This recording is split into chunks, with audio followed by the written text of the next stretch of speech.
Hello everybody and welcome to today's video. My name is Andrea and I am busy nan of 5, soon to be 6, 7 and 8. That seems weird saying that. Thank you to anybody that's new to subscribe to my channel, and thank you to all my existing subscribers to keep watching me week in, week out. I might get a bit boring sometimes, but hey ho. Right, okay, so for today we're doing our usual 200 hash stuffing, and I've got an ear infection, so if I'm shouting today I do apologise because I can't hear out of one of my ears. I had an ear infection in both ears not long ago, just a few months ago, but yeah, but I've got some drops in that, so they seem to be working. Right, okay, so let me just put these to the side a moment. I've already separated the coins to the penny challenge coins. So this week we've only got £3 coins and 3 50p. So didn't get a lot of change at all this week. So let's get into it. Let's count the money. So there should be 200 here.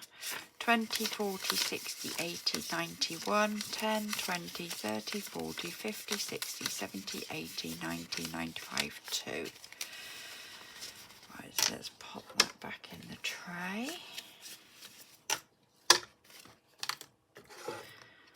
So I'll give you a little update at the end of the video how the appointment went on Tuesday. Right, so didn't spend as much at shopping this week, so we've still got 25 left. So I'm going to pop that to the back and then we'll put that in the rainy day fund. So we need 140 for shopping, 20, 40, 60, 80, 91, 10, 20, 30, 40. So that's for the shopping.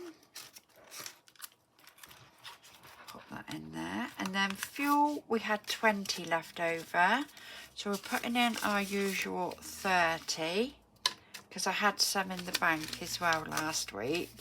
So now we've got 10, 20, 30, 40, 50 pound to go into fuel. So that's that one that can go away. Right, we're not doing this one yet. Let me get my binders. So the car tax is getting 15 this week. So 5 and 10. So we're now having car tax 20, 40, 50, 60, 65, 70, because this is due at the end of September. Right, and then haircuts and self-care this week is only getting 10. So I have had my hair done this week. So that's 10 going in, so that gives us £34. And Martin will get his done this coming week. That's everything in that binder. Right, £5 challenge will be that last £5 that's there. So we've got 10 in there already, and we're putting 5 in. And as everybody knows, every time I get £20, it goes into there. We've nearly finished that one, and this is going to be used for Christmas. So let's cross off the next 5. And then we will write in, and that's right. So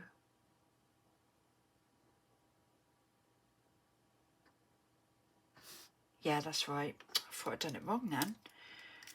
So today is the 27th,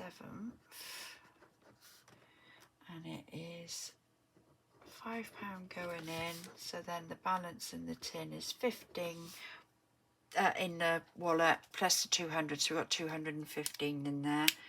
So I'll try and get this completed over the next couple of weeks, and I'll be taking that out for Christmas. Right, let me pop that one over there out of the way. And we need this one back. So if we've got 25 going in there this week, and this will be coming out for Christmas as well, I've decided. Oh no, I got the wrong pen. Oh, how annoying. Doesn't matter though. Right, let me just get my... because I need that one for the penny challenge. So that's 20 and then 5. So even if I haven't completed this, which I'm hoping to, but I don't know if I will or not, I will be taking it out and using it towards the Christmas presents. So we've got 20, 40, 60, 81, 20, 30, 45 in there now. And that's only been, like, I don't specifically put money back to put in there. That is only ever what we have left over from shopping. So let's pop that one over there. Right, let me just move that down a bit. Right, okay, so we've got 3 50p's to go in the 50p jar. So 1, 2, 3. And this will be getting changed up for Christmas as well, even if I haven't finished it. And then what I'll do is I'll print off some more in the new year, and then we'll start it again. Right, and then the pounds one, we've only got the £3 there. So 1, 2, 3. And that one will go into that one.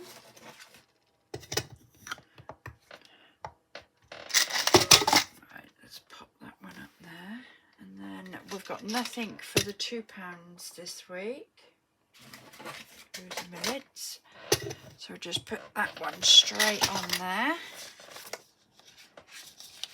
It's weird how you get loads one week and not another. So we've got 95 in pound coins now, £32 in 50p's, and we've still got the £60 in the £2. Right, okay, now we're on to the penny challenge. Let's see what we need for this then. So the next one is 74p. 20, 40, 60, 70, 2, 3, 4. Get that jar over. So that's 74. Oh, wrong pen again. You can tell it's Sunday morning. 74. And the next one's 75. 20, 40, 60, 75. So that's 75 going in. Next one's 76. 20,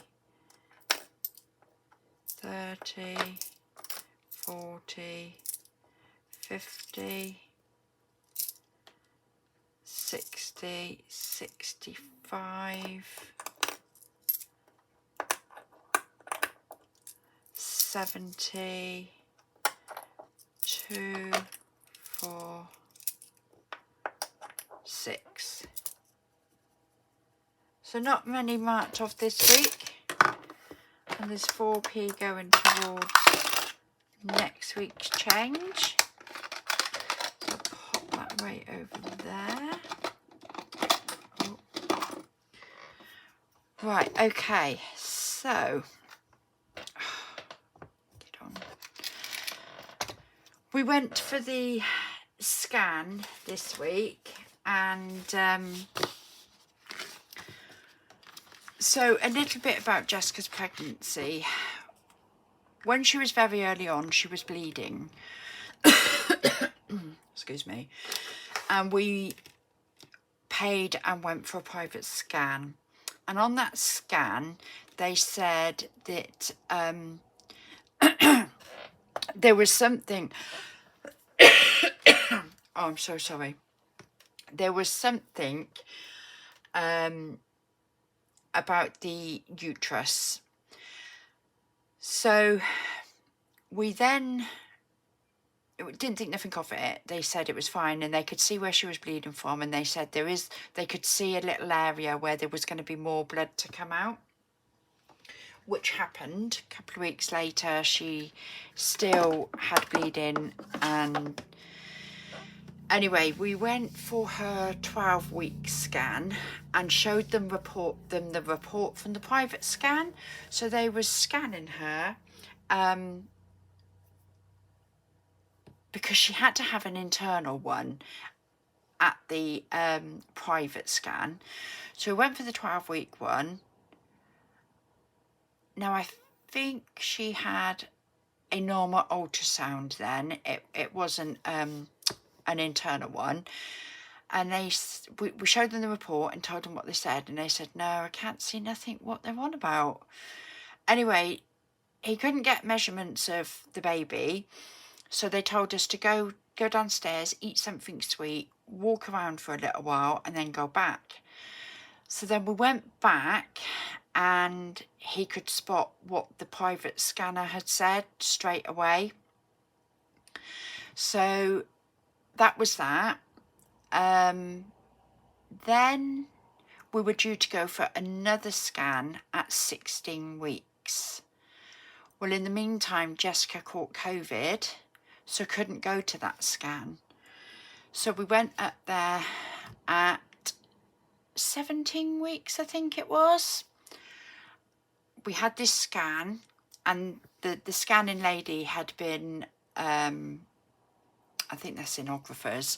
She'd been a sonographer for 30 odd years. She'd done the scan and she said, you need to see the consultant. So then we were panicking a bit, and she explained it all to us, but we didn't quite understand because we were a bit overwhelmed that we had to go straight in to see this consultant. So they take us in this room, and there's a midwife in there and there's a consultant. Now, bearing in mind, Jessica has been trying to fall pregnant for 8 years, it was all a bit overwhelming. So when you fall pregnant, your cervix has to be a certain thickness, and they like it to be 2.5 centimetres thick or more. Jessica's was only 1.3 centimetres, I think it was. So there was a high chance that she could go into preterm birth, and that's not what we wanted. So then there were some options, and there wasn't a lot of options with enough people that had tried it. So there wasn't, like, they could have inserted like this balloon thing, which we weren't really too happy about, or she could have had a cervical cerclage. So that's what we opted for. It was very emotional. So this was on the Wednesday, I think. I can't remember what day it was now. But they wanted her to be up there the following day because there was a high chance with her bleeding already and her cervix not being the correct thickness. And this is the one that was opted for the most. So we went for that. So they said to us, could we go up the following day? Which we did. She had to have, it was an epidural, but not as much as one when you have a cesarean.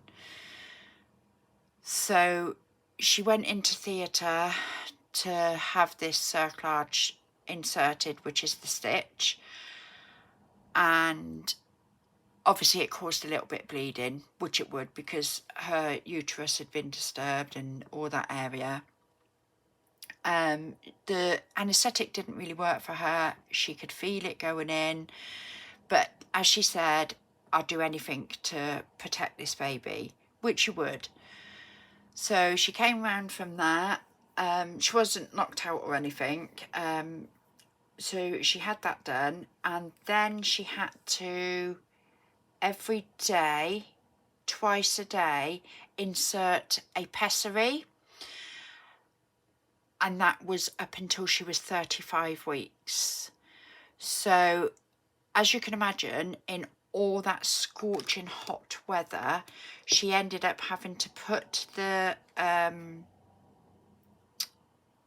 suppositories in the fridge, because in that hot weather, when she was inserting them, they were melting in her hand. It was really, really bad.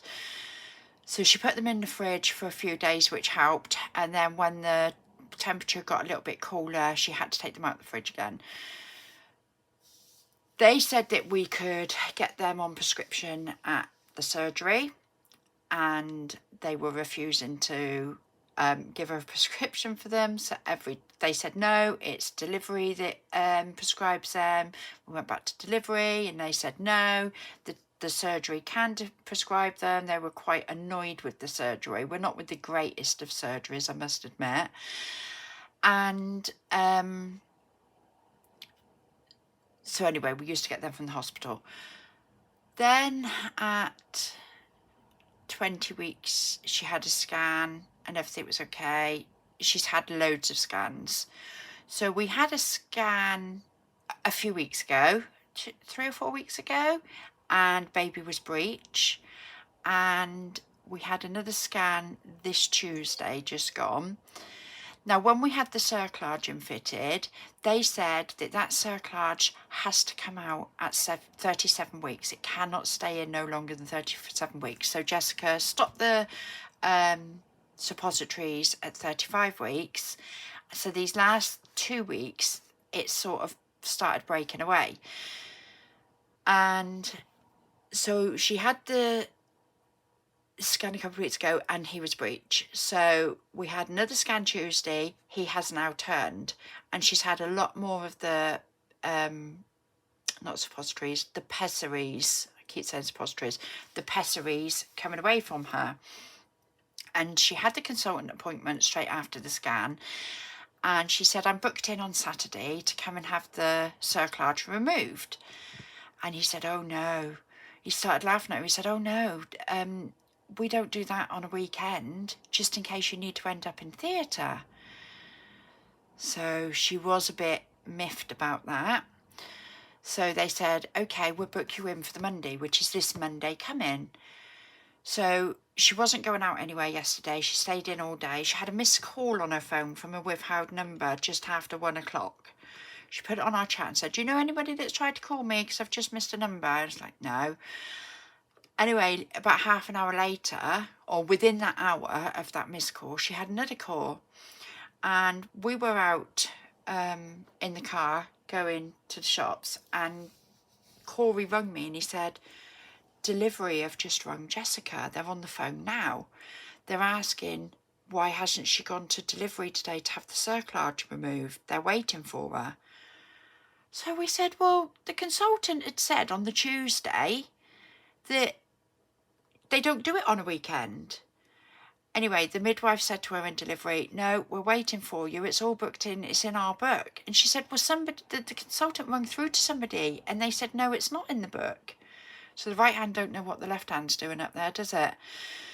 So she said, I'm happy to come in now. If you know, you've got me booked in, I'm happy to come in now. She said, right, what I'm going to have to do now is go and speak to the consultant that's on shift now, and I'll get back to you. So she got back to her and she said, the consultant has said, leave it till Monday. So, yeah, we was a bit, I don't know, a bit deflated. So now she's going in on Monday and she's having the Cerclage removed. So we don't know what's going to happen. So she could end up in theatre to have it removed if they can't remove it on the ward or wherever they're going to do it. They're going to put us in a room or on a ward and try and remove it there. But at least they've got more staff on shift in case she does end up in theatre to have it removed. So that doesn't mean to say that she's going to have a cesarean, but it's possible that. So when we first had the cerclage put in, there was all these risks we had to sign. Well, she had to sign all these risks that it could have broke her waters, but it didn't. It all went really, really well. She didn't get no infection or anything. So on Monday, I've booked Monday off of work now. So I'm starting to use the leave that I would have been having for the 2 weeks when she's had baby. So yeah, we don't know. So we've got to go up there. She's got a ring at 8 o'clock Friday morning, but who knows? Who knows what the thickness of her cervix is now? It's obviously got a bit thinner. We don't know what thickness it ended up being with having the pessaries inserted, but it is definitely coming away from her now. So once we've had this cerclage removed, we will know a lot more what's going to happen. So we don't know if we're going to be up there all day. So I'm going to go to Jessica's for 7:30, ready for when she rings them at 8. And that's it. We just don't know. So we could have the cerclage removed on Monday. They send her home and we could still be in the same position in 2 weeks' time. Who knows? So we might still be at the hospital Christmas Day eating turkey sandwiches for all we know. We just don't know. And babies will come when they're ready. So some of his measurements, his stomach's measuring at 34 weeks. His legs are measuring at something like 35 weeks. His arms are normal. So I don't know what he's going to come out looking like. His head's normal.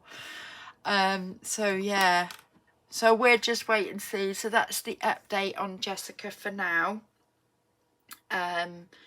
So yeah, next time I do a video, I might be a grandmother of 6, or I might still be a grandmother of 5, soon to be 6, 7 and 8. So yeah, Jordan and Lewis have got their 12-week scan at the hospital in December. So we'll give you an update of that when they've had that.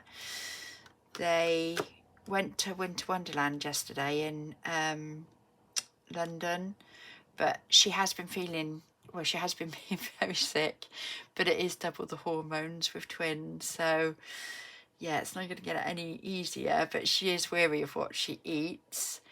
But yeah, everything's going smoothly so far. So I am going to love you and leave you and say goodbye. And who knows when I'll be doing another video. I just don't know.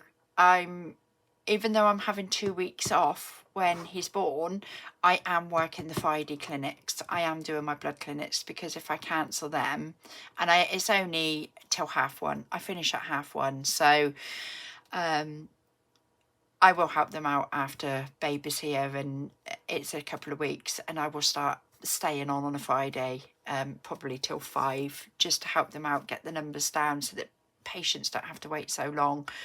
But yeah, fully booked now for the next few weeks, so I don't want anybody to have to cancel my appointments, unless she goes into labour on the Thursday. So work do know if she goes into labour on the Thursday or the Thursday night, then I obviously I'm not going to be able to go in on the Friday.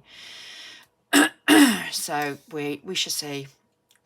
We were hoping at the consultant appointment on Tuesday just gone that they were going to book her in for a cesarean so that we would have a proper date, but because he was no longer breech, that no longer happened. So she's got a scan at 39 weeks and another consultant appointment at 39 weeks, if we're still here by then. So who knows? We just don't know. So we're going to take her on lots of walks. She's really uncomfortable. There's lots of pressure down there. So we just don't know. So I will love you and leave you all, and I will be back with another video, possibly on Friday. Bye, everybody. I'm back again, everybody. I keep on forgetting to do shout outs. I'm so sorry. So this week I would like to do a shout out to Budgets and Dreams. Jem from Budgets and Dreams. She's such a chirpy lady. She does make me laugh. Yeah, go and watch her video. I won't spoil it for you, but go and watch her videos because she's such a chatty, she's the kind of person that you probably would want as a friend, because if you was ever feeling down, I think she would be a friend that would cheer you up. So yeah. And my other one is Nicola from Crafty Budgeting. She's really good as well. So take a look at their channels, and hopefully starting next week I won't forget to keep doing these shout outs. So I am going now. Bye.